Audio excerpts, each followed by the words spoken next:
दिल्ली में भी जो सबसे बड़ी समस्या है वो है यहाँ की सड़कें और उन पर बढ़ता जा रहा ट्रैफिक। अब इस समस्या से राहत दिलाने के लिए कॉन्फेडरेशन ऑफ इंडियन इंडस्ट्री यानी CII ने दिल्ली, हरियाणा और उत्तर प्रदेश में एक एयर टैक्सी कॉरिडोर बनाने का प्रस्ताव रखा है।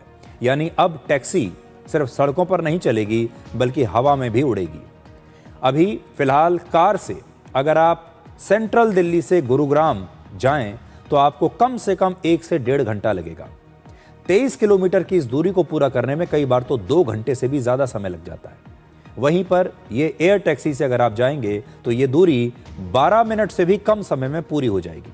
इसी तरह अगर किसी को दिल्ली के कनॉट प्लेस से नोएडा इंटरनेशनल एयरपोर्ट जाना हो तो गाड़ी से अगर आप जाएंगे तो पहुंचने में 2 से 3 घंटे का समय लगेगा, जबकि एयर टैक्सी से आप 18 से 20 मिनट में पहुंच जाएंगे।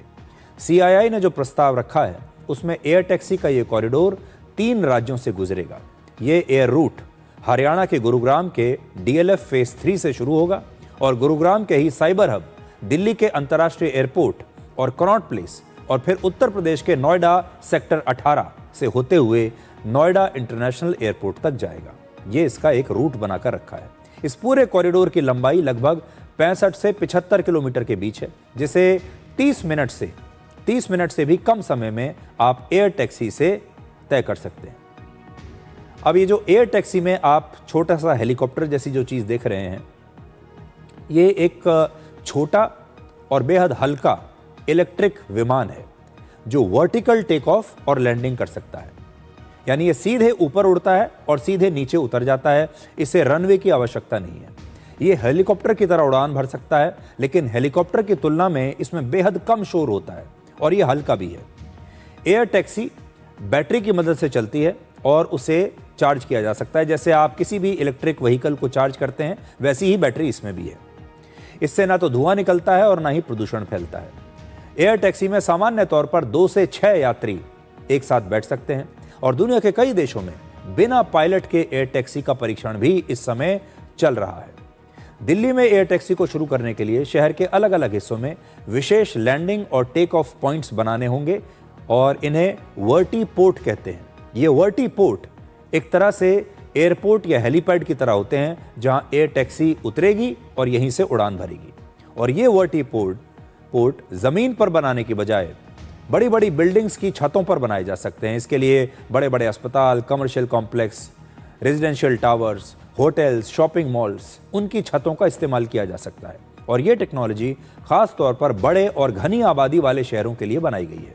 इसका फायदा यह है कि इसके लिए ज़मीन अलग से ना तो खरीदनी पड़ेगी ना डेवलप करनी पड़ेगी और इस प्रोजेक्ट को बहुत कम पैसे में शुरू किया जा सकता है। अब आपको इसका किराया बताते हैं।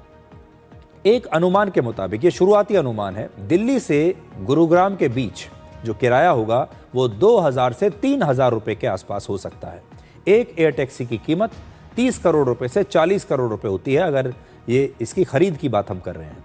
लेकिन जैसे जैसे टेक्नोलॉजी सस्ती होगी, इसका इस्तेमाल बढ़ेगा, तो भविष्य में इसका किराया सस्ता भी हो सकता है।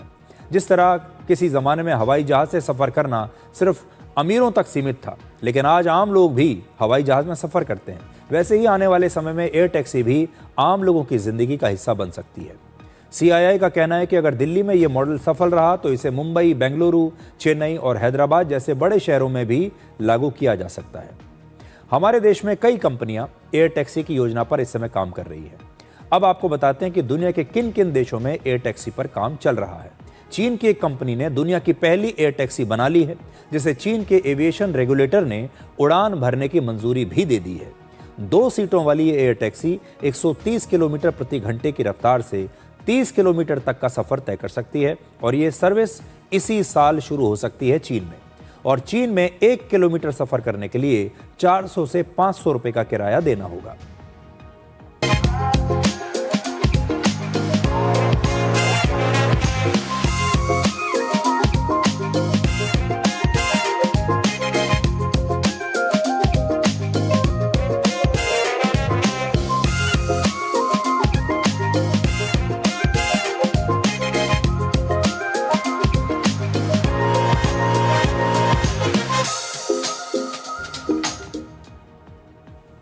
पिछले साल दुबई में भी एयर टैक्सी का एक सफल परीक्षण किया गया था और अब वहां पर एयर टैक्सी के लिए इंफ्रास्ट्रक्चर तैयार किया जा रहा है।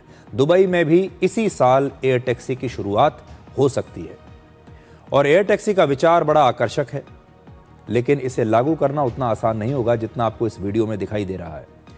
दिल्ली जैसे बड़े और संवेदनशील शहर में इसे शुरू करने के लिए कई गंभीर चुनौतियां होंगी। सबसे बड़ी चुनौती है सुरक्षा। दिल्ली में प्रधानमंत्री, राष्ट्रपति, संसद भवन, विदेशी दूतावास और आसपास सैन्य ठिकाने हैं, जहां हवाई क्षेत्र पर कई बार बड़े प्रतिबंध होते हैं। एयर टैक्सी को इन नियमों का पालन करना होगा और संवेदनशील क्षेत्रों से दूरी भी बनाकर रखनी होगी। दिल्ली में तो आज कई जगह ऐसी भी हैं जहां पर आप ड्रोन भी नहीं उड़ा सकते। तो जब ड्रोन नहीं उड़ा सकते तो एयर टैक्सी कैसे उड़ाएंगे? भारत में नागरिक उड्डयन के जो नियम हैं वो बड़े सख्त हैं। एयर टैक्सी ना तो हेलीकॉप्टर है, ना ही पारंपरिक विमान है। इसके लिए डीजीसीए को नई गाइडलाइंस बनानी होंगी। दिल्ली का मौसम भी बड़ा चुनौतीपूर्ण है। गर्मी, मानसून और घना कोहरा उड़ान को अक्सर प्रभावित कर सकता है और ख़ास तौर पर कोहरे में विजिबिलिटी बहुत कम हो जाती है दिल्ली और आसपास के इलाकों में। इसके अलावा एयर टैक्सी की टेक्नोलॉजी कितनी भरोसेमंद है, ये भी बड़ा सवाल है। बैटरी की क्षमता, चार्जिंग का समय और इमरजेंसी लैंडिंग पर अभी और काम करना पड़ेगा। शुरुआत में एयर टैक्सी का उपयोग हम मेडिकल इमरजेंसी के मामलों में कर सकते हैं, ऑर्गन ट्रांसप्लांट्स के मामलों में, या फिर जो बहुत महत्वपूर्ण कॉरपोरेट मीटिंग्स होती हैं, इनमें अभी शुरुआत में इनका इस्तेमाल हो सकता है और बाद में सफल होने पर इसे आम जनता के लिए भी शुरू किया जा सकता है। लेकिन जो रेगुलेशन है, यानी अक्सर आपने हमारे देश में हवाई जहाज़ों को भी देखा होगा, जो एविएशन सेक्टर में भी कई बार हम सुरक्षा के साथ बहुत कॉम्प्रोमाइज़ कर लेते हैं, नियमों को ठीक से लागू नहीं करते। लेकिन जब ये छोटी छोटी टैक्सियाँ हवा में उड़ने लगेंगी तो कहीं वैसा ही तो नहीं हो जाएगा जैसे जब ये टैक्सियाँ सड़कों पर घूमती हैं, तब भी बहुत सारे कानूनों को तोड़ दिया जाता है। अगर ये हो गया तो फिर ये बहुत खतरनाक होगी।